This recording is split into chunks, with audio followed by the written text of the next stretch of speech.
the Victor Walker, the camera nightmare, Mr. Essential from the greatest 7 cities of Virginia. And you are watching CCP Broadcast.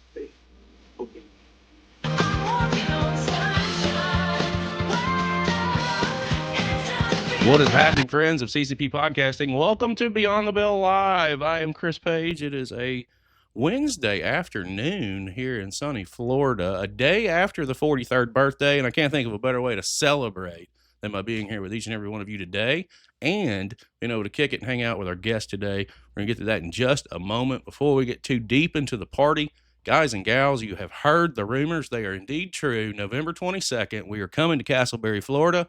CCP Podcasting presents Chapter 1, Genesis. I have announced that Matthew Ennis and the Hawaiian Warrior Keiko are going to hook it up in our main event of our first show. And Slade Porter is going to take on none other than the natural born thriller, Alex Bryant, live in Orlando. We will see you on the 22nd. Tickets are on sale now. Guys, we are doing a lot of big things here. The month of October is shaping up to be a pretty busy one on my side of the equation. We start filming the indie wrestling documentary the beginning of the month, actually. I'll be tied up for 20 days. Who would have thought 2 years ago when we started this thing that 2 years later they are contacting me overseas to sit down and talk independent wrestling? I think that is wild. That is crazy, but that is where we are at right now. Huge shout out to Mr. Rain. I see you, brother. I see you, UK Paul. Welcome to the show. Let's not waste any more time and let's get right to the meat and potatoes of today and why we are here. My guest, I had the honor and privilege of sitting down and being able to see his work live and in living color a couple of weeks ago at the MPW Anniversary Spectacular. He came across my radar initially through Millennium Pro Wrestling and then via the devices of Danny Devine and Brendan Devine and developing relationships with the Pump line. I am led to Primal Pro Wrestling, where my guest today, I shit you not, for almost a year, damn near, Primal Pro Wrestling heavyweight champion. I cannot wait to sit down and pick his brain. Ladies and gentlemen, without any further ado, my guest, the one and only Mr. Jeremiah Fresh. How are you, sir? Welcome to the show. Oh man, I'm feeling real fresh. I'm feeling real good. Thanks for having me, man. I, no, the pleasure is all mine, and I should have realized this, but we're Twinkies today. We're both rocking some Come Heartless on. Kings gear. I guess you got a little bit of a brain, huh? I I guess. mean, I'm not. I may not be the sharpest tool in the shed, but I'm not a dumb man. I will say that. Yeah. And Hey, you got a good sense of fashion. if you guys want to rock one of these of your own, you see his handle right there on the screen, the Jeremiah Fresh. You could hit him up directly, and voila, you can make some of that happen yourself. Mr. Fresh, one thing about independent wrestling and where it's taken us is the fact that it's taken us everywhere, including over into California, where I was able to be introduced to your work. And before we dive into all things Jeremiah Fresh, I always like to know, where does professional wrestling start with you? Where do you fall in love with it? Who were some of the inspirations that you had, or not necessarily inspirations, but some of the guys that you were watching that you resonated with in your fandom before you decided to lace the pair yourself? Yeah, so basically I've always kind of been a fan since childhood. I guess my initial discovery of it was through family and stuff like that. My dad, my uncles, they kind of showed it to me. But I'd say probably around 2008, late 2008, 2009 is when I really started watching like every single weekend. I was probably what 8, 9 years old back around then. So yeah, that's when I really started to watch. And what really hooked me, is I always think, is back then that's when Randy Orton was doing like all his crazy stuff. So he was like slapping Vince McMahon and stuff like that. So I don't know. I was like, man, this guy, he's so sick. He's so cool. He just doesn't listen to anyone. So I just did that. And of course, like I always loved John Cena. He was number one. And Undertaker, he was so scary to me back then. So I used to always like that. But yeah, right around that era. And then, yeah, I kept on watching. I kind of fell out of it for a quick second, probably around 2018-ish, because that's when I was playing basketball. And I guess my basketball career kind of picked up with that. But yeah, it's always been a part of my life. And it's always been something I love. Yeah. Well, you say the Undertaker, man. I go back to '92. like 92, 90, I think he was 92 was when he debuted. Had to have been 10. Dude made me cry. Like I was scared shitless of the Undertaker. Like you give me like gray and black Taker, and I'm running the other way because that dude wigged me out as a child, as a kid, and I also like to throw a little honorable mention after 90 was debut, so I was 8. Thanks, UK Paul, appreciate the correction. When you throw out names like Randy Orton, especially that era of Orton, that was like insane Orton, punting people's The heads off menace. Orton. And dude, he was insane with it. And I actually want to say one thing about Undertaker too. I remember because I was just having a conversation probably a couple weeks back about with my friends. But we were just talking like, and I was like, yeah, man, like the Undertaker lore made complete sense to me. I was like, yep, he's undead or whatever the thing is. He has his half brother Kane, killed his parents. I was like, well, duh, he lives under the ring. So basically, when he comes in, he just pops in into the ring. If he can pull people down under the ring, he lives in hell. I was like, man, this is all perfect. This all makes perfect sense to me. he was scary, bro. He was not one to play with. Not one to play with at all. Now, you also touched on something a second ago that, I usually would have connected the dot on, but I didn't. But prior to obviously getting into wrestling, basketball was a thing. What was, Yeah. did you tell me a little bit about that before we jump into wrestling stuff? Because I'm basketball head Yeah. So myself. initially, yeah, before even wrestling was becoming a wrestler was even on my mind. I always like wanted to be a basketball player. I mean, which I kind of was, but I played basketball pretty much same thing throughout my life. I was always one of the tall kids, so I just got kind of thrown into it, and I wouldn't say really. I didn't really start caring about it for real until I was probably like 12, 13, and my dad always tells a story of he was just watching one of my games, and I guess I did like a good spin move or something, and he was like, all right, we can do something with this kid. He might got a little bit of potential. So yeah, that's when I really started to really go into it. And yeah, I played I played in high school. I played at Hoover High School down here in San Diego. San Diego, born and raised. Um, yeah, I graduated in 2019 playing there. I played varsity all 4 years, and right when I went to college was right when COVID hit. So I went to University of San Francisco, kind of got messed over by them because I wanted to play. But my whole thing is I didn't have any scholarships or anything like that. I was Yeah. pretty good, but I don't know, just wasn't right time, right place. I didn't have any scholarships. But I went to University of San Francisco, and I was just like, I emailed the coaches and stuff, and I was like, hey, do you guys like have tryouts? I didn't really know. I just thought like schools had tryouts or something. I was like, do you have like tryouts or whatever? Is there walk-ons or something like that? And they said, oh yeah, for sure. There's always tryouts. We always have walk-ons every year. And I get to the school, and my first day on the school campus, I was like, I gotta find the basketball coach wherever he's at. I gotta find him. So I spent like half the day searching for him, and I went. I finally found. I found my way, snuck my way into the locker room somehow. I don't know how. But I saw the baseball team, and I was like, "Do you guys know like where the basketball guys are?" They're like, "Oh yeah, down here." So I finally met someone. He was like one of the assistant coaches. I was like, "All right, like when are tryouts?" He was like, "Tryouts? Like what are you talking about?" And I was like, "I just got fucked." But yeah, but basically, so I ended up being like one of like the like practice team players on there. Sure. Um, and then it was winter break, and then pretty much when we came back from winter break, that's when like all the COVID like rumblings were happening, like what's gonna happen. So yeah, school shut down, and at the time I was still. I think I just went down to Well, actually, no, I wasn't in San Diego. I was in LA with my dad.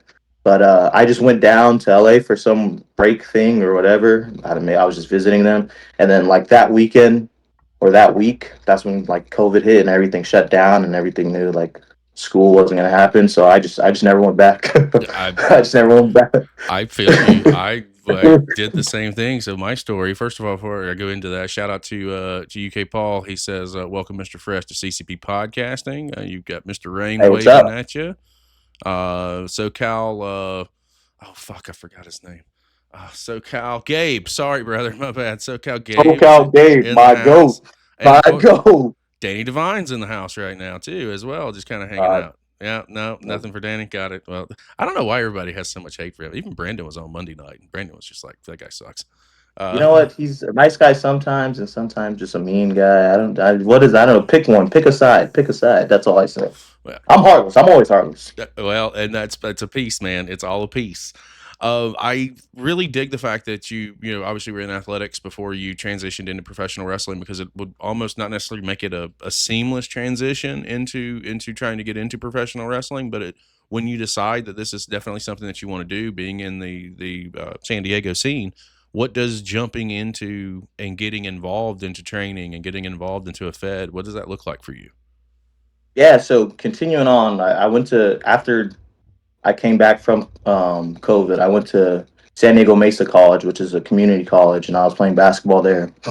And when COVID happened, everyone pretty much got an extra year for the. So when I was in community college, I was still like 19, 20, and there's like a bunch of like old, like 23. Not they're not old, but they were older than me, 23-year-olds and stuff, and they like had all played and stuff. So basically, I didn't get no playing time. So I was kind of losing my love for basketball. And then my dad just found the Level Up Pro Wrestling School, which was the school down here in San Diego. It was in like La Mesa. He found that. He found it out through one of the other wrestlers, JF3000. He just posted the beginners thing. And yeah, I saw it, and I didn't really know. I didn't really know what indie wrestling was. Like I thought indie wrestling was like New Japan. That's what I thought indie wrestling was. I was like, yeah, well, like if I don't make it, like I just wanted to go train. I was like, I saw the school, and I was like, oh yeah, this would be cool to do for like 3 months, and then I'll go back to basketball or something. Like because it was the off season at that time, so I was like, yeah, I'll do this, and then I went there. I went to like I said, I filled out whatever beginner form you had to. They sent me emails, and they're just like training starts on this day. So I went there, and it was like as soon as the door opened, a whole new world. I was like, what is this? I thought I was like Rey Mysterio was gonna be here waiting for me or something. Yeah. Who's that jumping out the sky? It was not Ray on this day. Yeah, it was led by his name is B Boy. He's like I guess he's a good indie wrestling legend in some circles, I guess. But he was the head trainer, and yeah, that's pretty much how I started. I started training there, and everyone kept telling me, "Oh man, you're pretty good. You're pretty good. You're pretty good." So I just kept doing it, and yeah, here I am today. Like I said, started at Level Up, kind of transformed into San Diego Pro Wrestling, and then now that died kind of, and we started up. I didn't start it up, but some of my closest friends will get into that. Started up Primal Pro Wrestling, and here I am. Yeah, that was pretty much my intro to training. But like I said, I didn't really know anything about indie wrestling. I'm still learning more about it every time. But yeah, like I didn't know. I didn't know there was local shows. I didn't know there's. I thought it was just WWE, and I was like, oh well, maybe you're on TNA if you're like a little bit lower. You'd be on TNA, and I was like, I hear about this Japan stuff. So I know you can go to Japan. I know there's Lucha Mexico, but I didn't really. I think I knew, but I kind of didn't comprehend that there was no wrestling on TV. Like there was wrestling not on TV. So I Right. kind of just thought I would just like train at Level Up for like a year, and then I could just like sign up for a WWE tryout. That was like that's what I thought. Boy, howdy, if it was only that easy, right? I mean, real quick over in chat, Mad Rhapsody 17. So fresh, so Oh clean. yeah, There you go. Of course. good fan right there. All right, man. Well, welcome to the show. Well, first time chatter as well. Now, so Mr. Rain, B Boy, what an absolute name. He threw some crazy hands and all kinds of stuff. So apparently he knows who that is. I don't know. Man. When as you're getting into this thing, man, some of your strengths and weaknesses, right? Like everybody coming into professionalism, when you say when that door opens, it was like, oh, what were some of the something that you took well to and you came across maybe naturally versus something that you had to hone in on and work on. Yeah, I think mainly coming from an athletic background. I'm not trying to throw shade on anything, but you'd be surprised about how many people they come in with not a lot of athletic background. So Mm-hmm. all the athletics, all the running, the jumping, all that stuff, I was pretty good at. I watch wrestling. You'd be surprised how many people don't watch wrestling and somehow get into training. So I was pretty much not ahead of the curve, but I was. Some things I didn't struggle with as much. Like I said, the conditioning parts of it, I was already playing sports, so it wasn't really that hard. I guess the main part was just the mental aspect of it. So once we started learning psychology and the why we do it and stuff and match structuring, that's what took me a little bit longer to grasp. But even that, I feel like it made sense to me. It still made sense even on. So I don't want to be like there wasn't nothing I super struggled with, but I think it was just the I main think thing is you gotta like getting beat up. I guess that's I think like it's the main thing. just the You beat transition yourself up. period from one sport to another. Really, I Yeah, consider professional wrestling a sport. I consider it a yeah, sport because somebody tells me it's not. I'm gonna say go run the ropes. 3 minutes. exactly. Let's see. Because yeah, it was kind of like the coaching part. I know that's a lot of things like being coached by another person. I was already used to being coached, so it wasn't a thing. And if anything, some of my trainers were nicer than all of my basketball coaches. A lot of them were like they were a lot nicer, just letting you get ready on your own time. Of course, you always have the hard coaches, but yeah, it wasn't. Yeah, I mean, it was just another sport for me. I played multiple sports. I didn't play just basketball. I played track. I ran track and field. I played football. So it was just learning the other sports, and I was good at Yeah, this one, yeah. I guess. It just seemed like it would come now. It becomes a little bit more naturally, especially now that you were playing multiple sports going into this. So I get it 100%. And with the training aspect of it, it all leads to debut and UK Paul. It came into a fun fact, and maybe you can shed some light on this. Says sometimes he likes to scroll through cage match, with some Hey, guests. I just got added to cage match a couple about a month or two ago. They finally added my stuff. Well, now I like cage match. You're okay now, just for the time being. Interesting enough, he scrolls through cage match and that he saw that your debut was a title match. Is that true? Did you debut to some sort of championship match? I don't know if it was a title match, but I did wrestle Judiz, who was the Ground Zero champion at that time. So maybe it was above my head. Maybe he did something like, I'll put the title against anyone. I'm not going to say it wasn't a title match. I just don't recall it being a title match. He was the champion, so I did go against a champion. So I'm going to run with that. My debut was a title match. I like that. I like it too, and there's nobody that can tell us otherwise. So there There you you go. go. It's a fact at this point. When you got ready to walk through that curtain, man, going through all the training, all the work. I say training. I'm gonna say work. All the work leads to Yeah. that moment.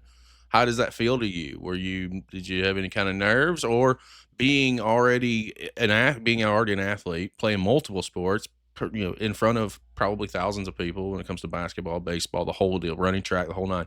Did it become easy for you to walk through that curtain, or did you have any nerves? And if so, Oh, when I did you was like? still nervous. And like, 'cause I always got nervous before basketball games and stuff like that. And but I still was nervous. Luckily, so at Level Up, we had, I guess they called them tapings. I don't know if they Mhm. really were tapings, right? But we had it pretty much where we would have shows that would pretty much just go just to YouTube. There was no live audience. The only live audience was other wrestlers and other trainer and other students there. So I guess that kind of made it a little bit easier, um, because it wasn't just strangers. I knew like if I messed up, they wouldn't just start like, "Well, this guy sucks," They would just be pretty supportive. And I was in there with Judiz, who's as far as I knew, one of the best wrestlers that I ever seen to that point. But yeah, I mean, I had nerves, but it wasn't like I wasn't like throwing up or anything. I had more nerves when I debuted in front of the live audience, which was a month later. And just because, like, a lot of my friends and family were there, people had never seen me. Who the heck is this guy? I wanted to have a good match, of course. And then it was so freaking hot that day. It was so hot. Oh my gosh. It's a different kind of heat over there than it is over here. Yeah. So that was me. I was like, hopefully I don't die. And I had cotton mouth as soon as the match started. So that sucked. But it was fun. My first match, yeah, like I said, my first match in front of the tapings was against Judiz. My first match in front of a live audience was against Michael Hopkins. So both of them, they were both people who, in the short time that I knew wrestling, I kind of looked up to them. So they both took care of me. And yeah. So yeah, I was to answer the question, I was a little bit nervous, but not where I couldn't perform or anything like Well, usually when I have cotton mouths because of something else, but that's just me. that. Can't speak for other people.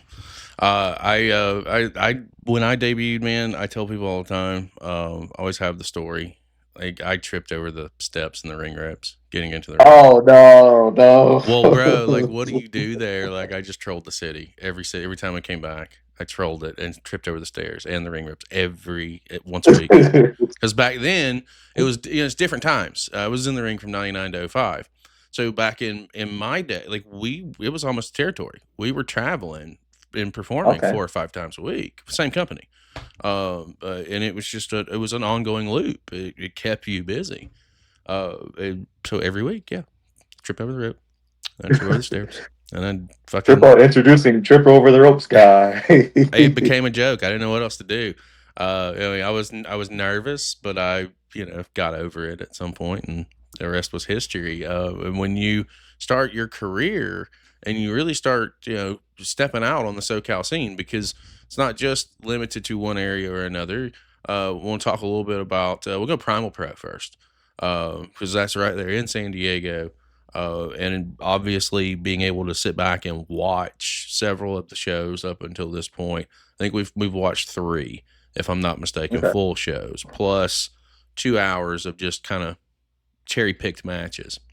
Which I mean, they all don't have names, but like, what was like, I guess, like the main event of those 3 The matches, if you mind me the asking? last one that we watched was Summer Surge, where it was you and Oh, Redondo, okay, sure. which I want Oh to yeah, definitely talk about that. And with Primal, for a year, you were running as the Primal Heavyweight Champion, and I want to talk a little bit about that process and being the guy and the pressures that maybe come along with that, because Primal, I think, was rebranded, if I'm not mistaken, and is yeah. still in its kind of, as far as the Primal brand is concerned, it's still within its first couple of years. So this first run and having a lengthy world champion, like, to me, is pretty important, and it Yeah. establishes the championship. And for you to be that guy that gets that opportunity, like, that's something I want to dive into, because you're carrying the company at this point. So leading up to it, I guess, talk to me a little bit about Primal and how it came together, because I know you said you had some friends put it together, and let's start there, then we'll work our way through it. Yeah, so pretty much, like I said, there is, without going too much into the deep end, I started at Level Up. There was some drama, as there always is, drama with that. So then that turned into ST Pro, more drama with that. Where basically my he's one of my best friends now, but at that time he was more of just my trainer, my mentor, J2 Mattioli. He pretty much left ST Pro, and he's basically my favorite trainer, and so I was just like, well, whatever you do, I'm with you. So he, him, and a couple other people, they opened up Primal Pro Wrestling School, and as soon as he told me, as soon as I found out, I was like, I'm with you. So we opened that up, and at first it was just a school.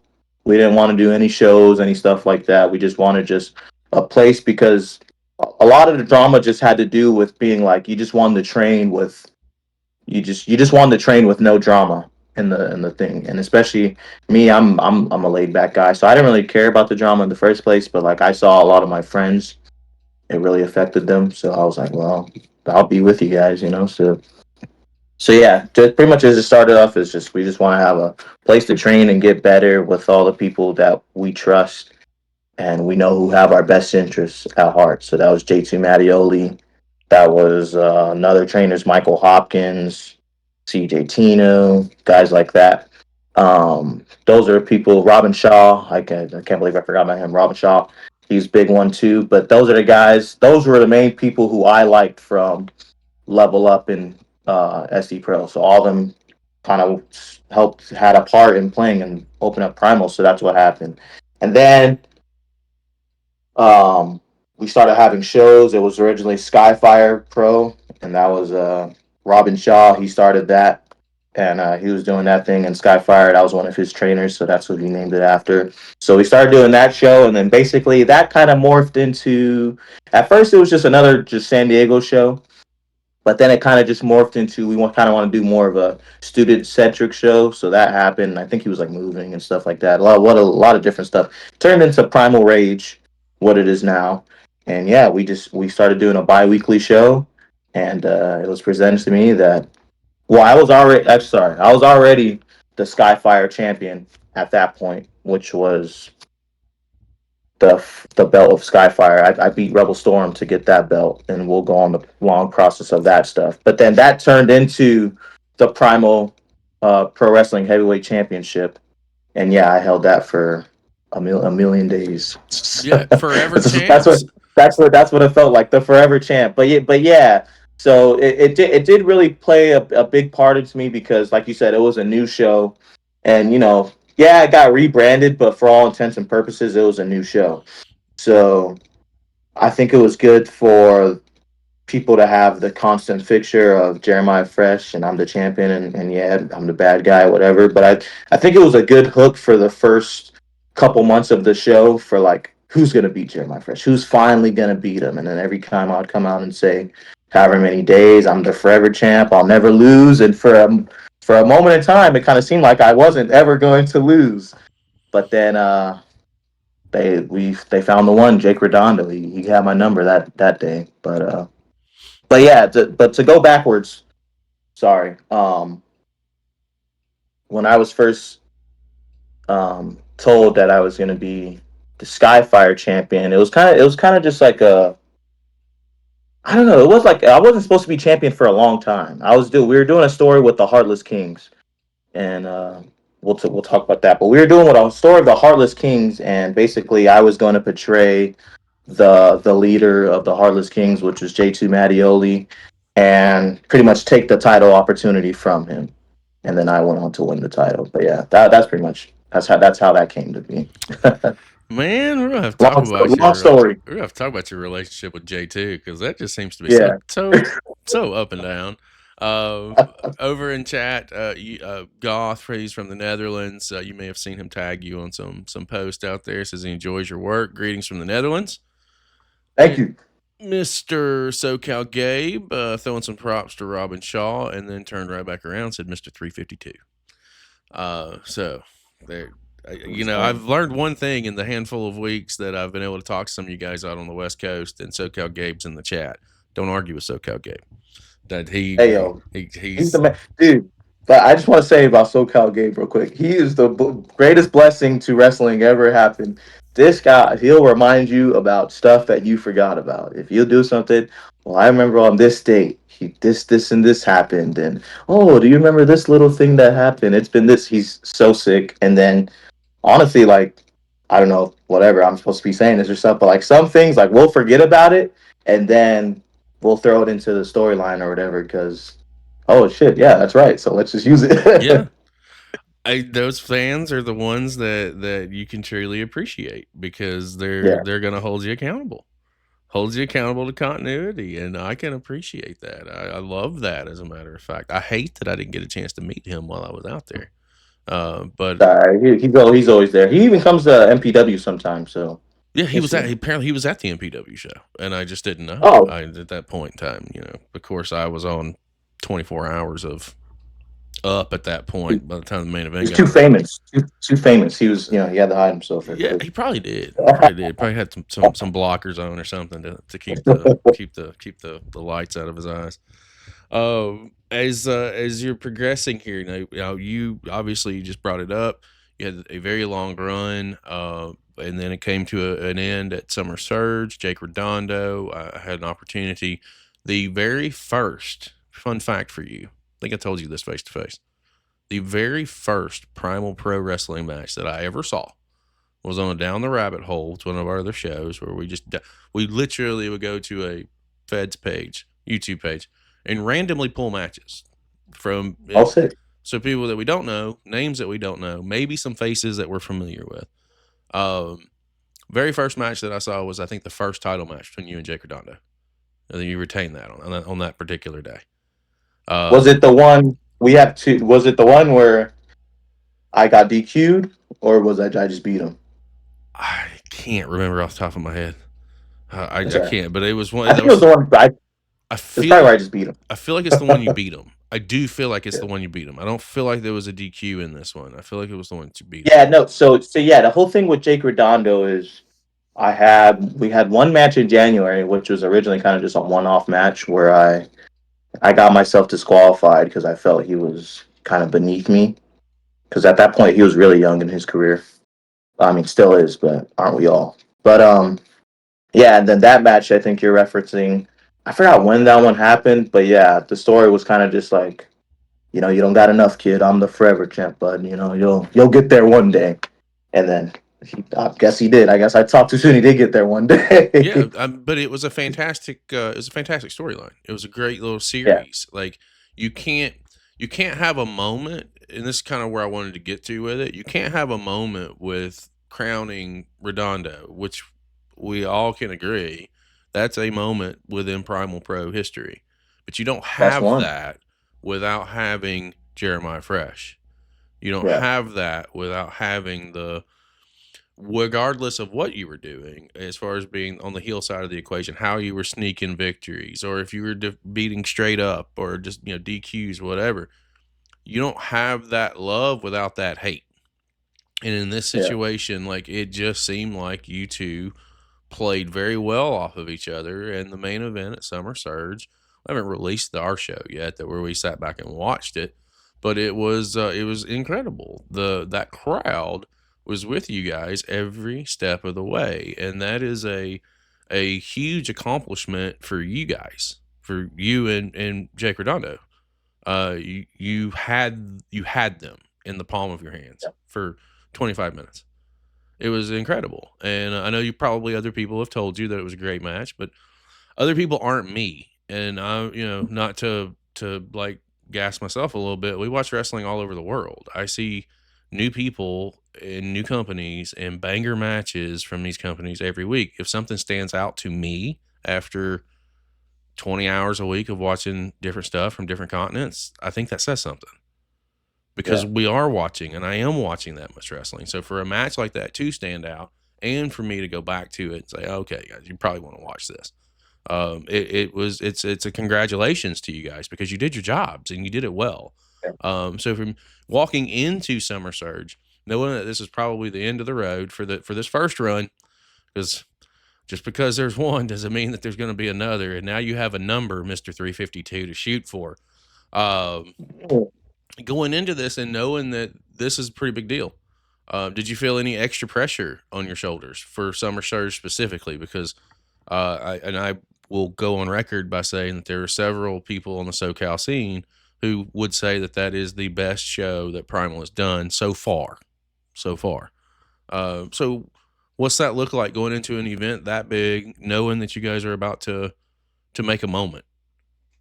Yeah. We knew we had it, and yeah, I'll concur. That was Primal's best work so far. I think we're gonna do some great things going ahead forward. But yes, definitely so far that was the best show. And just knowing that the rain was coming to, well, the rain wasn't over until he pinned me on my shoulders. That's all I'm gonna say. So you never know what could happen. I was going into it, but yeah, it was. We knew it was going to be a good match, and it wasn't just about having the bangers and high spots. Because the more you'll learn about me, the more you know. I'm not really super caring about the high spots, the back and forth, the this and that. I just care about what is the story of the match we're telling.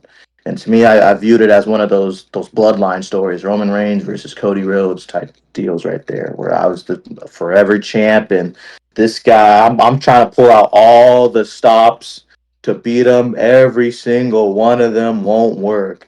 I had the heater Tarvels come out. We did the ref bump. We did the belt shot. We did the this and that and that and Low that, and it still blows. wasn't enough on the low blows until finally, at the end of the day, stories, good overcomes evil. So I always knew that from the beginning, and I just wanted my job was to be so hated that when whoever it was would beat me, they would be a made man. Whether they already were or weren't, they would be elevated.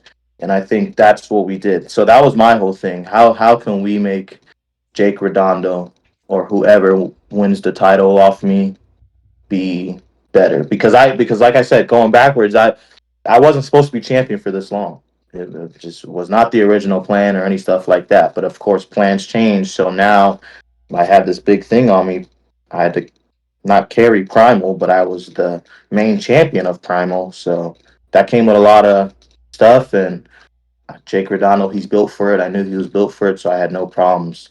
Not saying it was my choice at all, but Yeah, no, but but this is also at a time where you say the main champion. I think this was the only singles championship at the time. Now there's a at the coastal time, yep. championship at this point in time too, which fantastic ladder match, guys. If you need want to go out there and check that Oh out, yeah, Primal Pro Wrestling over on YouTube will have that facilitated. Um, so at that point in time, yeah, this is the Primal Singles Championship that everyone's shooting for, and I this think is the end all be all. correct. And I think something that you just said that resonates with me is all it's about the story, and that's a piece of kind of what we look for. I say all the time, the beautiful thing about our channel is 90% of the stuff that we go into I've never seen before. I don't know. So how do I get in? How do I get invested? I get invested in the stories.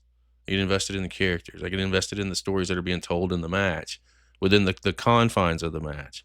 That's what draws us in.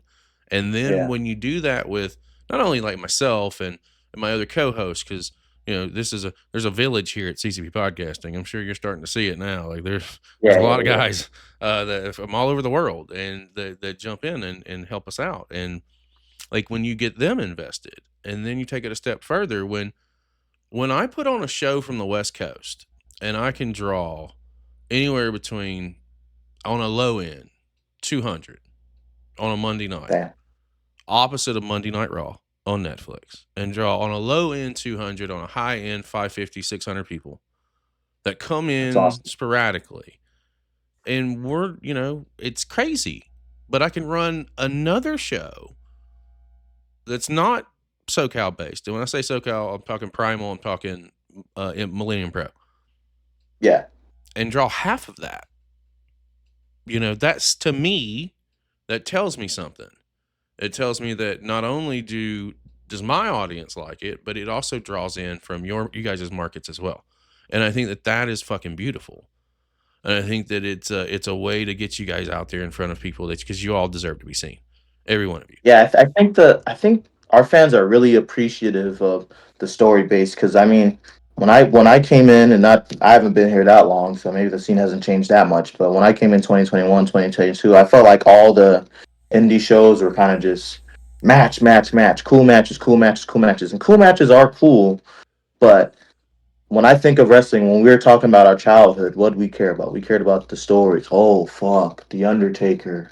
Yeah. He's this big, larger than life guy. Oh man, can John Cena overcome evil? What's gonna Shawn Michaels? Is his career gonna end? What's gonna happen? So that's the main thing that draws us in. And then the matches, you have the cool stuff in the matches to add to it. Mm-hmm. Obviously, it's for ourselves a lot of the time, but it makes the matches better when you can have the cool high spots and stuff. But it doesn't mean anything without the story. So that's what we're trying to do at Primal Pro is try to tell stories. We have a bi-weekly show. The end goal is to ultimately get weekly. I don't know if it'll happen anytime soon, but that is the end goal where you can just have a weekly show where you are telling a long, congruent story. That's pretty much it. That's why we love MPW. That's why I go there so much because that's the type of wrestling I like. I don't care about just.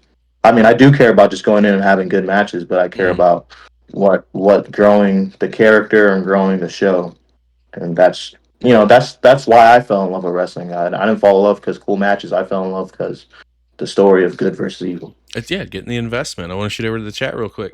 Danny Devine, Jake versus Frost from Summer Surge is one of the best indie matches of 2025. That's comment number one.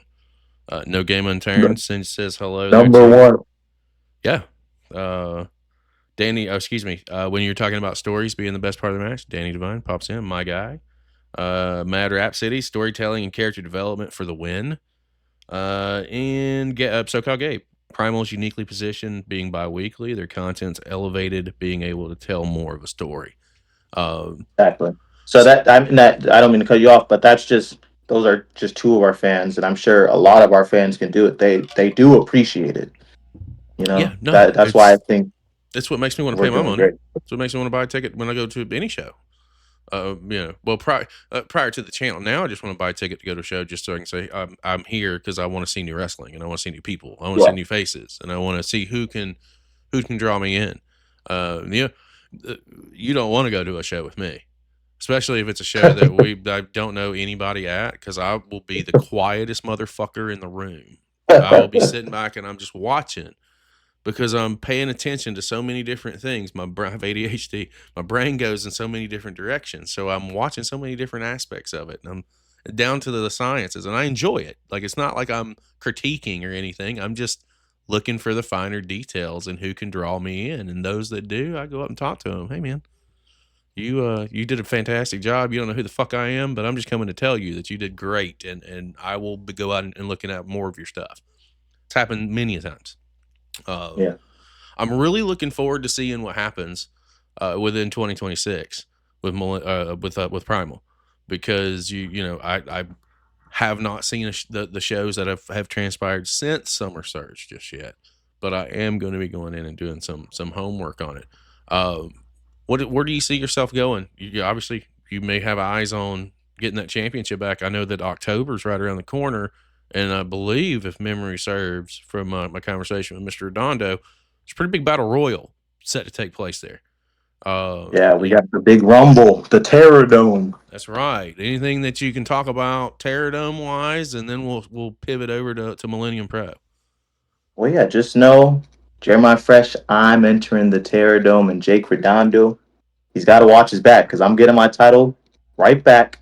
And I got the help of my boy, Tariq Tarfels. He's going to watch my back, Oh, making sure I'm getting that title back. That makes you to a pretty dangerous threat walking into this equation, because I mean you said it right. You're not a small man, and then you've got a big heavy with you too. That makes you pretty fucking untouchable, unless these guys get their shit together and figure out how to divide and conquer. Have you? Well, they don't know how to do that. I was about to say, have you guys already sat down and maybe had conversations on what this looks like if let's say you enter first and he's entering later, or vice versa? How does what's the without giving away the strategy by any means? What can you tell us about about how you guys are looking to approach this thing? Well, listen, I just know SoCal Gabe can vouch for it. Mads Rhapsody can vouch for it. Tariq Tarvels, he just cares about seeing the Forever Champ back to the top. That's it. That's what he knows. He's just so appreciative that I took him, because before, let's be honest, no one really knew about Tariq Tarvels beforehand. Before I brought him up and I brought him to my side. So now he just has the spotlight. He's able to show himself. He's so grateful to me. So it does happen if it just so happens that I'm first and he's later, or wherever it is, we're both in the ring, he'll do his job. We know that. We'll do his job. Okay. All right, man. I hope you know. I hope you realize that. I hope you really believe that. Trust me. All the strategy, it's already done. I'm Heartless King. Come on. Yeah. This is not for nothing. Come on. I hear you. All right. I'm gonna see how it translates. I'm gonna see how it plays, because October is right around the corner. Right. And but yeah, October 26th, that is the Terror Dome. We have the big 30-man rumble. There's also going to be championship matches. That's the next big show. That's the next big show for Primal, the Terror Dome. Well, we're definitely going to be locked in, and I may try and do a watch party for that when it happens. I just need to stay tuned on the dates so we can see if we can get the Primal name out there a little bit more as well. On the other side of the equation, Millennium Pro Wrestling is obviously, that's where I initially came across you as a part of the whole package there. And I had no concept and no clue that just by throwing on a stream with Millennium Pro where it would lead, because we never do, especially if it's a new company. It's either hit or miss. People love it or they hate it, and it's okay. You guys, Heartless Kings are definitely a thing, and I know that it was a thing before Millennium Pro, but it has come into the ranks and has kind of been a good piece of storytelling over the last, from my perspective, and it's probably been longer, at least the last year. I would imagine at least last year, because I believe J2 was champion at the start of the year in January, and I feel like the Heartless Kings were a thing there. So let's talk a little bit about how you got into Millennium Pro and the Heartless Kings in general, and we'll shift and do a little MPW discussion. So, yeah, I pretty much MPW. I think my first match there was about 2023-ish.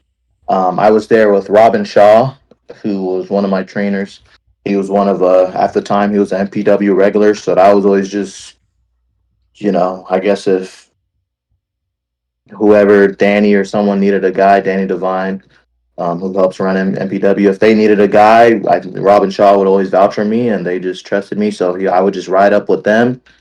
Him and J2 would usually ride up, and I just ride up with Robin Shaw and do whatever they would ask me, whether if it was just a match I need to put over one of their guys or something like that. And basically, I kept going there, and they saw my talent, they liked it, and they saw. I think most importantly, they liked my attitude and who I am as a person, because I think that's what uh, they value there at MPW the more than just your wrestling ability, but what do you value? And I think they can saw that I was genuine. I didn't just want it just for just whatever, just another place I wrestled, but I did want to help the show as best as I can. So yeah, I was there just kind of just doing miscellaneous matches. I was in a tag with Zar Zacher for a quick second, so me and her were doing some tag stuff. But then basically, um, we had the Heartless Kings running in San Diego, and Danny kind of liked it. And I don't know if I'm supposed to be saying this, but Danny, he's kind of a guy, he thinks he can do everything better.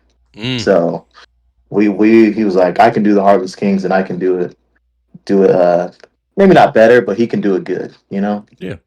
So it started that J2 Mattioli, he's the mastermind of it all. So just one day I just showed up and I was just wearing the black and white. I was just Heartless Kings. J2 Mattioli was my man. And I think some people, they kind of knew, okay, this was a thing somewhere else. So I think that kind of helped. But yeah, I just went there, and our goal was just win everything at MPW, run roughshod in MPW. So that's what we did for a while. And then we wanted to expand the Heartless Kings from just a two-man crew. We were going for the tag team championships. Didn't really work out so well. So we're like, all right, we need a third man in this thing. So that's when we got, J2. He had the smart plan to add in the Rebel Storm. So that was one of the best MPW moments to me. Was we had everyone thinking. We had everyone thinking. Rebel Storm was on the side of I think it was Draven and Cody Prince is who he was teaming up with. It was supposed to be a 6-man tag. Who's the third man of the Heartless Kings? That was the story. Who's the third man?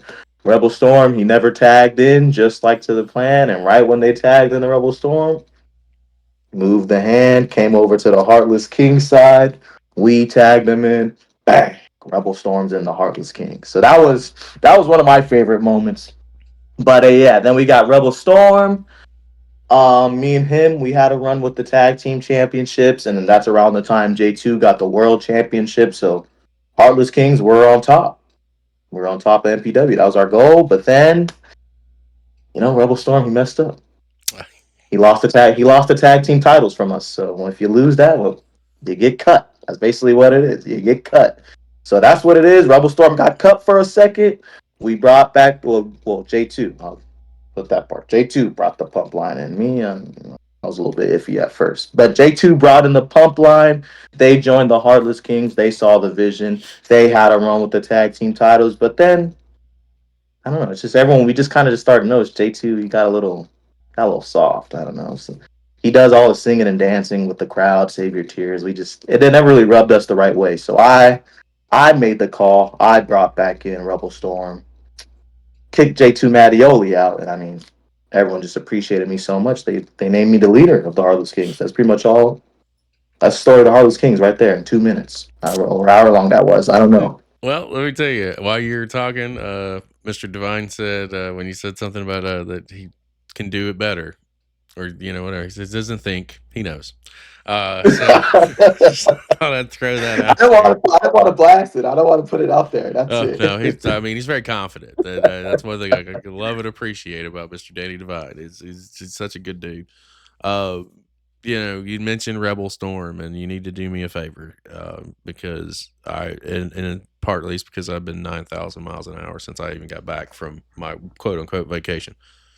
I didn't realize until after when we were pulling out and we were leaving. This is Heartless Kings ties, because I was talking to you guys outside. Yeah. When we were getting ready to leave and we were backing out, my better half did not see Rebel trying to get into the car at all. Like he's up 24 hours at this point. He was actually asleep when I walked to the car to get in.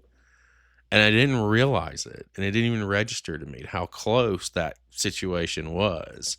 So could you please tell Rebel on behalf of my husband that I apologize for him almost getting run over in the fucking parking lot of MPW's arena? Hey, you know what? Sometimes Rebel Storm, he's a handful. If you gave him a little love tap, it would have been all right.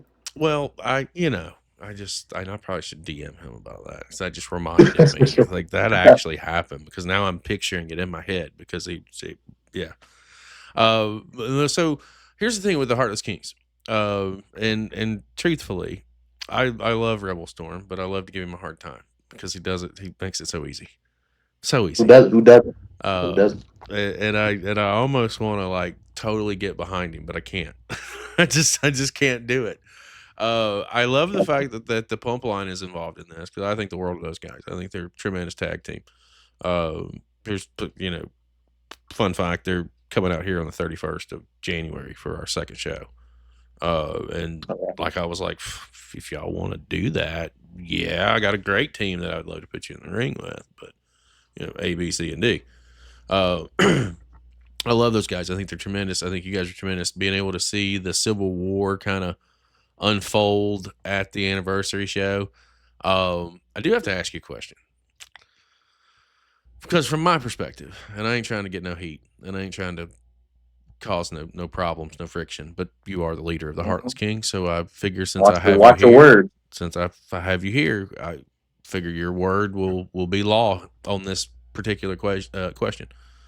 When the pump line had the tag titles and they lost them to Eddie and Ray Rosas, did it not resonate with you at all that the reason that transpired was because Rebel is the one who just jumped and agreed to a match without consulting either Antonio Rivers or Boa Silva? Well, this is the thing. This is the thing you have to realize. What I say earlier. Pump line brought in by J2 Mattio. Now, I admit they're a great tag team, just like you say, but sometimes you got to be put into the times that's going to challenge you. And that's what Rebel Storm, I don't know if he did it on purpose or an accident, but the challenge came. You got to be ready. Me and Rebel Storm, we had the tag team titles. We know what it was like. Okay. We know what it's like to be hunted by every single person. So we had a match. It was supposed to be a triple tag team match. It ended up just being a 2-on-2 tag team match. We didn't get all whoa, we weren't expecting that. So that's all I was saying. So that excuse and didn't really work for me. But they did beat us in tag team action. I could admit they are, on that day at least, the better tag team of the Heartless Kings. So to answer your question, I don't care if Rebel Storm's the one that answered it because they should have just won either way. Okay, so follow-up question. Would you have done the same thing? Well, that's the difference between being a leader and just being Rebel Storm. Rebel Storm, he's a little hot-headed sometimes. That's why he's a great guy, but I don't know. Sometimes decision making is his best quality. I'm the thinker. Okay. So would I have done it like that? Probably not. Probably not. I probably would have had a group discussion beforehand, but it is what it is. It's not always perfect. I thought I could trust them without being at MPW myself. Clearly, I was mistaken. So we can all agree at this point now, Rebel Storm fucked up. See, now you're just trying to twist words and all that type of stuff. Like, I'm just asking. No. No, he did not mess up or F up, whatever you said. No. But I said he fucked up, but it's okay. I'm not made for children. Did it help? Did it help the situation? Probably not. But did he mess up? No. Okay. All right. Well, hey, like I said, you leader of the Heartless Kings. I will accept your answer 100%. I just had to get it out there because it was there. It was on the tip of my tongue. And it just seems like all you guys are starting to like the pump line a little. Like, what's so good about the pump line, anyways? I don't. The Heartless Kings. That's their real name. So, Heartless Kings I guess they're the pump line in the Heartless Kings. So, So, I mean, I guess ultimately, if we need to, if the goal is to eliminate the pump line name and just go by the Heartless Kings, well, then we just need to refer to them as Antonio Rivers and Boa Silva. There you go. That's it. That solves that. That solves that equation. That solves that problem. So Smart man. With Boa and Antonio, I will tell you this, and I didn't know how to take the closing moments of that tag team match after the match went down. I was not expecting a full reunion, if you will, Yeah. of the Heartless Kings. But there was something that you said on the way out, on the when you left the ring, because as I was sitting there, I was sitting there with Wendy, and I said, I don't know how I feel about this. And about that time, I hear your voice say, "Family fights," and then that was it, and you walked out. Y'all walked out. That 2 words. That was it. And since then, obviously, J2 reemerges over the last couple of weeks. Chat me up. This is this seems to be this is where I say we have to talk a little bit about you and J2's relationship, because you guys seem to parallel each other a lot, Ah, and we haven't no. seen J2 since, you know, I mean, you know. So where's your head at with this, and where do you think this thing is headed with Mr. Mattioli this go around? Well, start with Antonio Rivers and Boa Silva.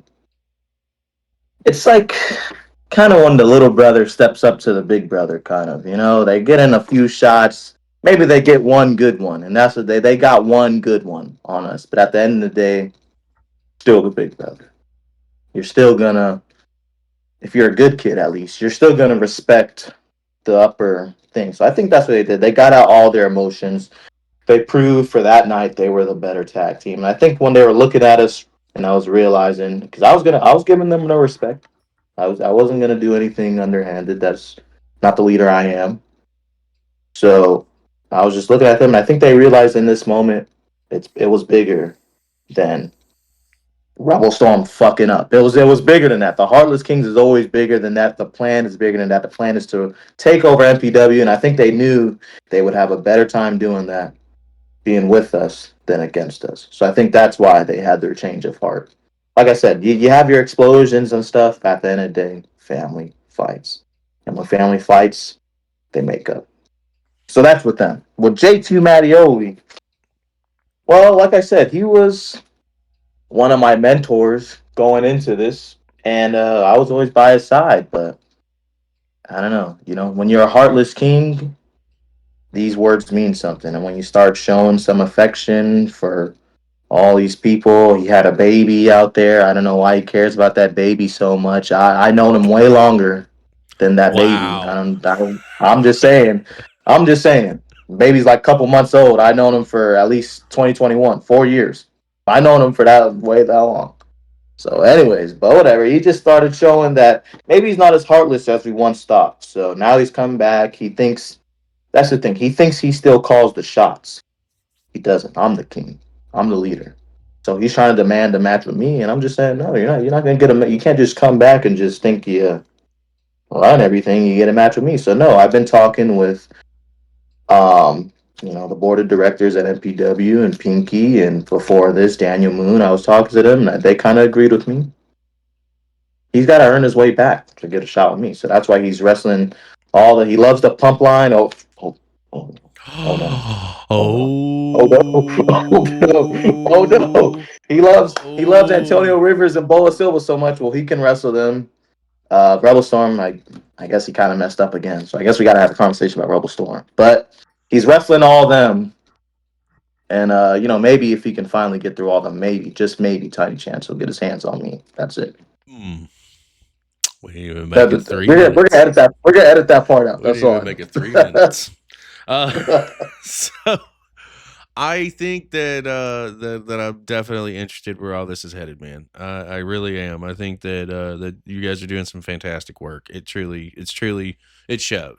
and it shows with not only your in ring work, the passion that you have for it as you're talking about it. It's really good to hear. Over in chat, Mad Rhapsody says, and this is a question, so I'll kind of be interested to hear your perspective. When there's time. Oh, sorry. Let me skip that. When they first entered the world of indie wrestling, they were confused by wrestlers being faces in one company and heels in another. It took them a long time to adapt to this multiverse, if you will. What's it been like for you if you've been put in that position, or if you know anyone who has? How does it matter to you at all? Like for me, I I was always a heel, so I didn't try to be a babyface. I didn't try to be liked. I found it way easier to be that guy that can get punched in the face than has to go out there and maybe not necessarily be the best persons behind the curtain, but be portrayed as this great and powerful individual in front of a curtain. So I always just found it easier just to be a dick and just pay me and punch me in the face. Let's go. But from your perspective, have you seen anything like that, or has it happened with you in specifically, or anything of that nature? Yeah, I mean, by now everyone kind of knows who I am. I'm the Heartless King, so I guess yeah, I portray more of a heel character. But I mean, I think it happens more when you're early on in your career because you're kind of just getting in where you fit in. So yeah, some places you'll go, you'll be a face. Some places you'll go, you'll be a heel. So, but I mean, without even using all those terminology, it's just something. In San Diego, I am who I am. But when we're on that car ride up to MPW, up to Chatsworth, something about the air, kind of just somewhere in the LA area, I just come feel different all of a sudden. I don't know what, I can't explain it. So if my actions don't represent what I am in San Diego to Chatsworth, I don't know. It's just something about the long drive. You know about the drives. It's Mm-hmm. just something in the air comes over you, and you might be a little bit more cranky when you go to one place, or not cranky when you go to another place. So that's if you seem a little bit different, that's what it is. But yeah, on a serious note, it was never really hard for me, but I could see how it could kind of be confusing. But I think once you just realize these are all Millennium Pro Wrestling is one thing, Primal Pro Wrestling is another thing, and yes, some of the same faces might be there, but it's just the face. It's not the character. It's not the Mm-hmm. person. So it's like an actor in a movie. It's not Well, also too, just because one guy is this guy in one movie doesn't mean he's the same guy in the other movie. I think too, you don't ever know what's going to work until you go out there and try it, Exactly. and you're never gonna know. I mean, you can do it in front of people you're training with, or other people that are in the industry or in the business that you're traveling with, but you really don't know until you're in front of that live crowd. You Yeah. really don't know. And Yeah, so and especially some crowds like some things, some don't other. Like I'll say in San Diego, because we're so close to the border, they like lucha wrestling a little bit more. mm, I'm not saying they don't like it at MPW, but I don't think there's not. I mean, there is, but like there's not as much like just pure lucha wrestlers there or pure lucha shows there. Whereas in San Diego, luchadors are about a dime a dozen over there. mm. SoCal Gabe says, respect to everyone making that drive from San Diego to Chatsworth and vice versa, that is indeed a commitment. LA traffic is not fun. I can Yeah, attest. it's What's not it's not that bad, but it's. I like the car rides. That's the best part about it. You just like the car rides and sitting there talking to your favorite people. That's the best part. Yeah, well, I mean, I get that on you guys' side of the equation. My side of the equation, I don't know a damn thing about the fucking area. So, like, we got a room, like right there, 5 minutes from the building. So I didn't have to go too far. And then when we did have to go somewhere, it took 45 minutes to drive 10 miles. And I Yeah. was just like, where am I? Fucking New York? Because this is the way it feels. This is exactly That'll how it get you. feels to be in New York City. It takes so long to go anywhere. Listen, we've had so far it's been such a great conversation, and a lot of these conversations are just really meant to scratch the surface, in the hopes that you've had a great time and that you want to come back and that you want to sit down and revisit and catch up as our relationships continue to grow. There are a couple of things that I do want to touch on the way out, that I call kind of like the $1 million questions. Pretty much guaranteed clippable, guaranteed to go out on social media, and guaranteed that I'm going to tag companies, people, feds, promoters. The beautiful thing about our platform and what we've been able to do over the last couple of years is to build some really healthy relationships with a lot of different people. And we've had a lot of fun up until this point, but this is where I say it's time to let's clock in on some business because brother on this side of the screen is trying to get you booked. So like, I truly like, I want to know from your perspective, you're, primarily in the Southern California scene, you're doing a whole lot over there. It's not just, you've got Primal and Millennium as maybe A and B, but there are other companies there that you're working for and that you're doing stuff with. Outside of those specific in that area, where are some places that you would like to work? Where are some companies? It could be here in the States, it could be internationally. That's the beautiful thing. It could be wherever, but where are some places that you've had your eye on? Yeah, and honestly, I'll say I do think about it, but honestly, I don't think about it that much because I'm still kind of new to the indie scene myself, so I'm finding out more and more. But I know I've been on GCW. I would like to do that more times. I want to be on Prestige, but I think now Prestige is kind of closing out, and that's a show that's over here. There's Championship Wrestling Hollywood show over there. I'd like to get on there. But West Coast Pro, Yep. I'd like to do that. That's a good one.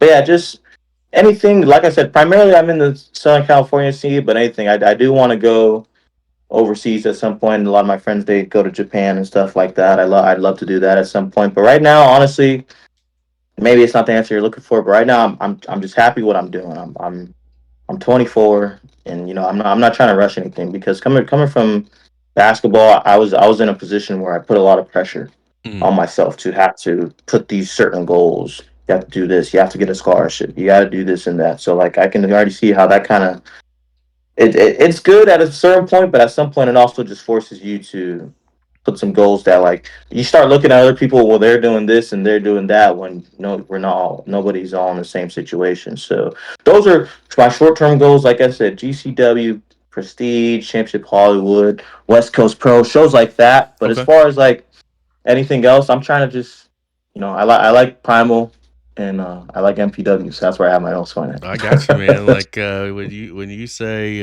wrestling from Hollywood, good friend of the show, Danny Limelight and Slice Boogie just captured tag titles, if I'm not mistaken, over there. And obviously, we know that Redondo's there at this point in time, and I think that Yeah, is a very viable option for you. I think you're going about it smart. You could shoot for the fucking rooftop, or continue to branch out in your market and hone in because you are 24 years old.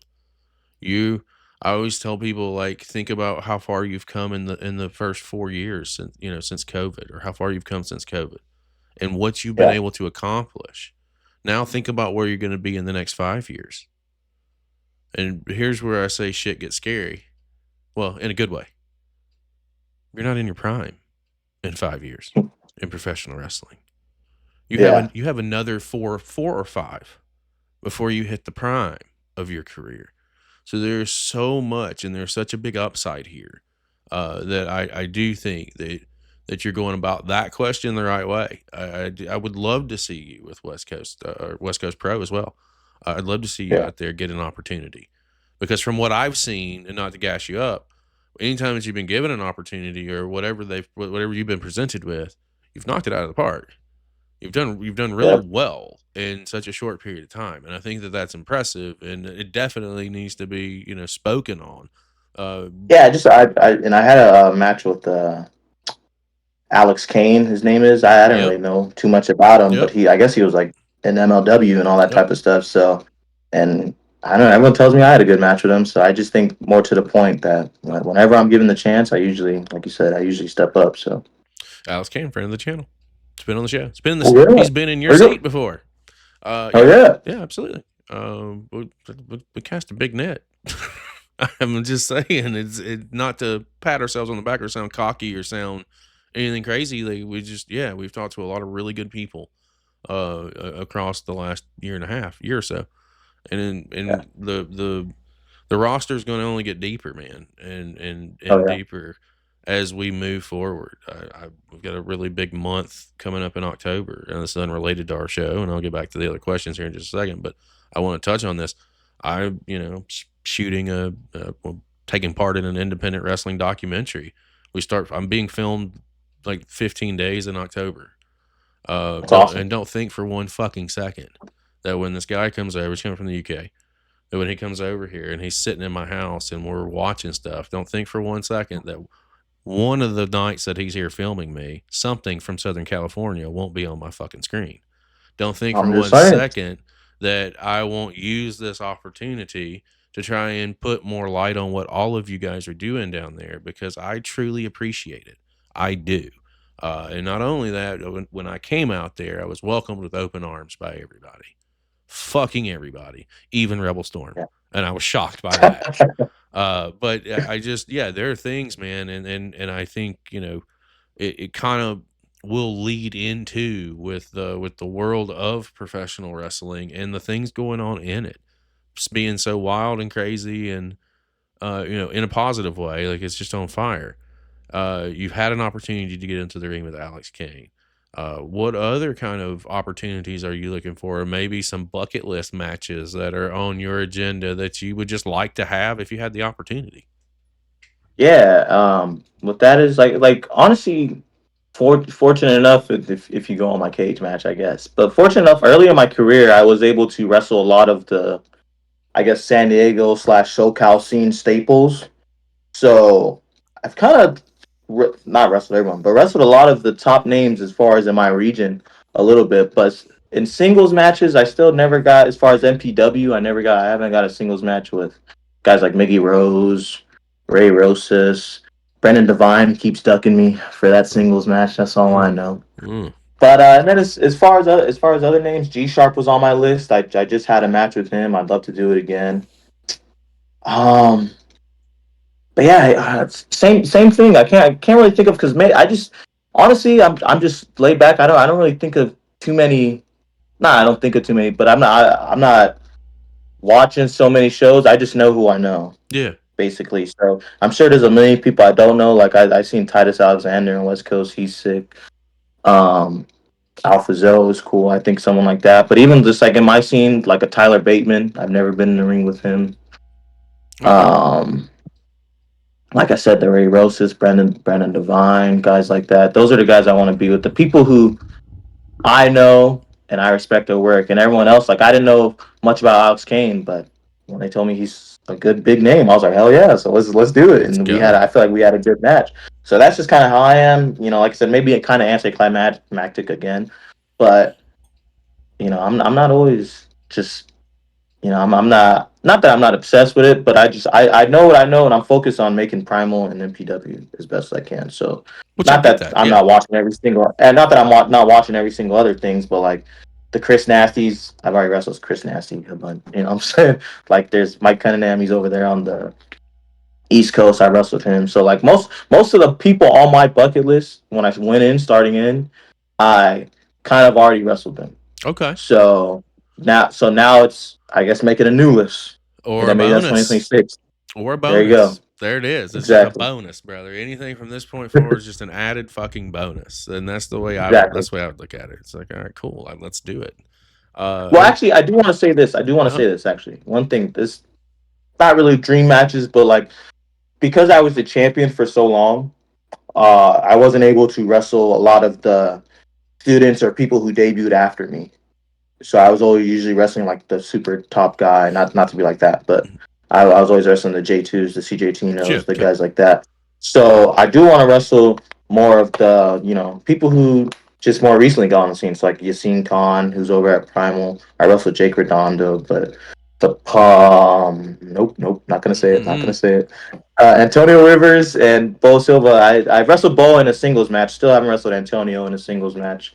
There's Jake Mays down there, all those guys. But yeah, a lot of the not gonna say younger because some of them are older than me, but a lot of the newer people who just debuted after me, I haven't really wrestled a lot of them. So that's kind of one thing I want to do going forward. So it's almost like literally, they say champions being a blessing and a curse. Blessings being the champion, curse you can't wrestle whoever you want to wrestle whenever you want to wrestle them. But now it's almost like if you're not burdened down by that, at least for the time being, until you win this battle royal in October, Of course. and get the shot to get the championship back. You have an opportunity to do that, and that sometimes those can be the funnest things of all. Is just getting in there because it's all going to be fresh, pun intended. and new and just be there for the Yeah. moment. Like I get that 100%. I do want to come over to the chat real quick. SoCal Gabe, fresh cannon will do great things. He as he branches out. Go get it, dude. Mad Rhapsody popped from Mickey Rose. And SoCal Gabe is talking about moon landing this Friday. Fresh and Cameron August is going to be fired. Cam being the former level up champion and a hell of a wrestler. UK Paul finishes it out with Brandon Devine versus Jeremiah Fresh. Take my money. So it sounds like several of these things coming up are going to be very, very good for you. And truly, Yeah. I can't wait, man. The funny thing about this is coming in. I didn't know how old you were. Never asked. Never thought. Never bothered to think about it. I did not know that you were 24, and didn't think that I didn't know you were this young into your career. I knew that you were young into your career, but not this young, which makes what I've seen so far out of you, for me and for my channel, that much more impressive, because you do have while you're this good now, you're only going to get better. You're Yeah. only going to get better. It's just going to be a fantastic ride to sit back and see. And speaking of rides, and this will kind of be my last little question, if you will. And I've asked several people this, and I already know the answer to it. My audience does not.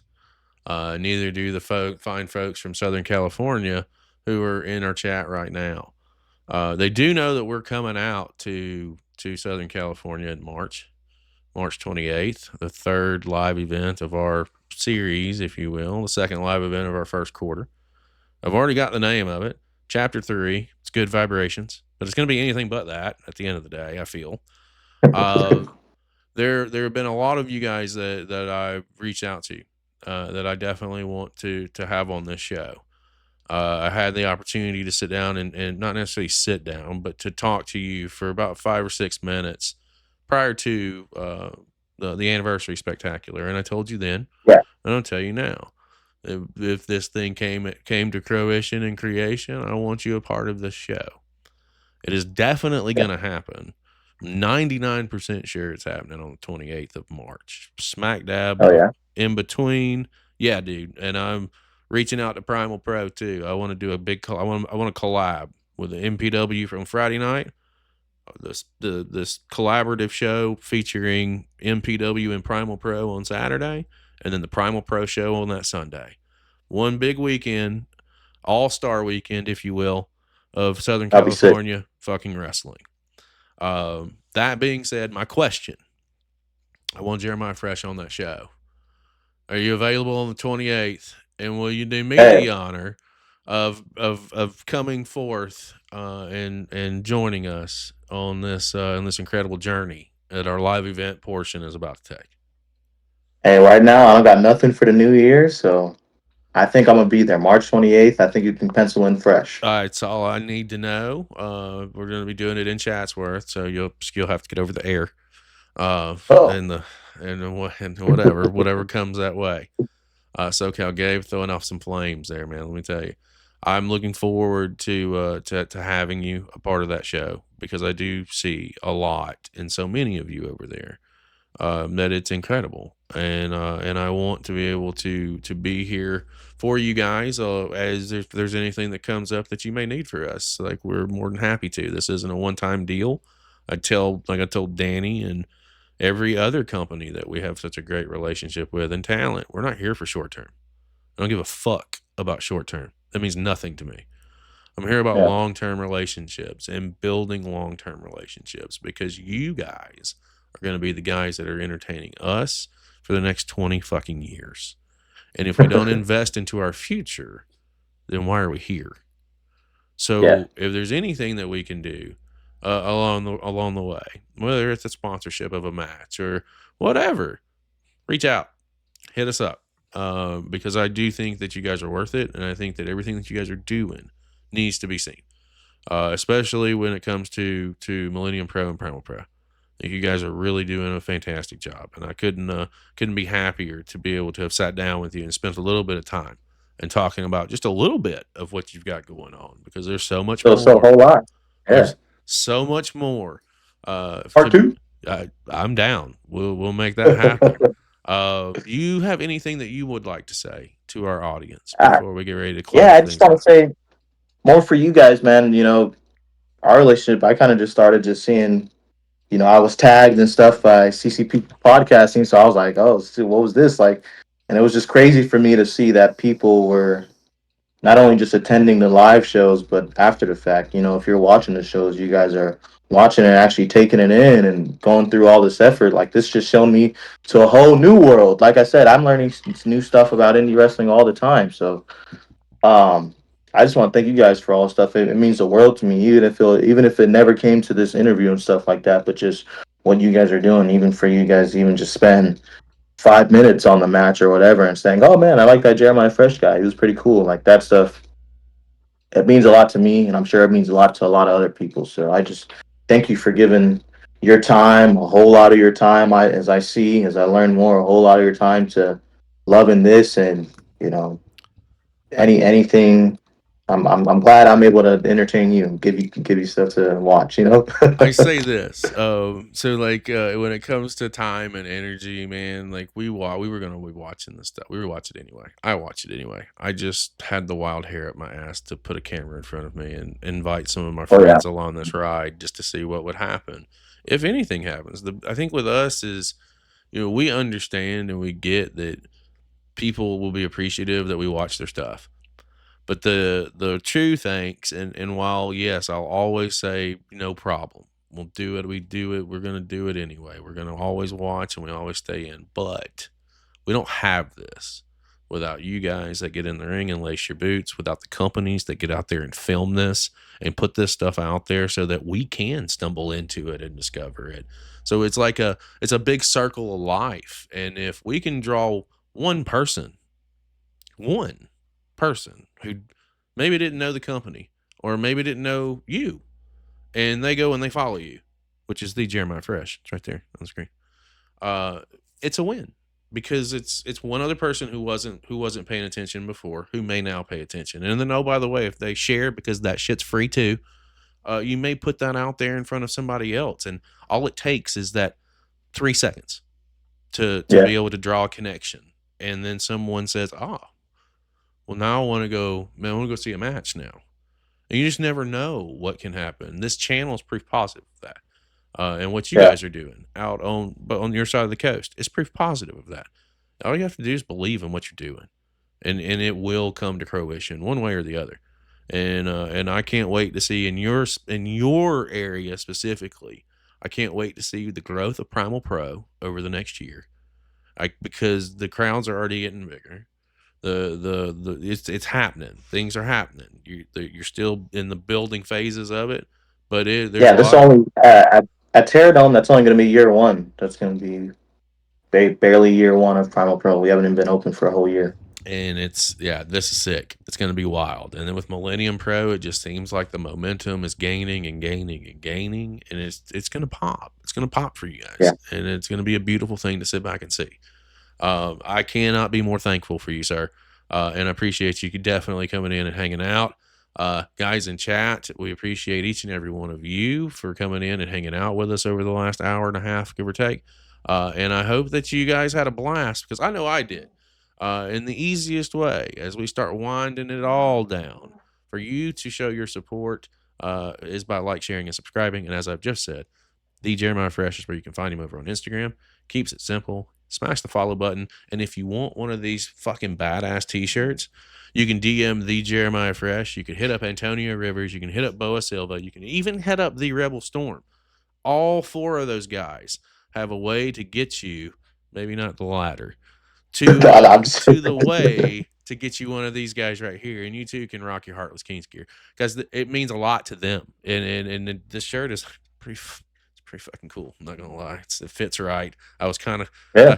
I have a little bit of a belly, and I was a little worried about an XL. Fits great. It looks great. I've already been complimented on it. But anyway, I'm just rambling at this point. Mr. Fresh, it's been a blast for y'all. You guys, y'all have a great day. And we'll see you on the flip side. We'll see you next time.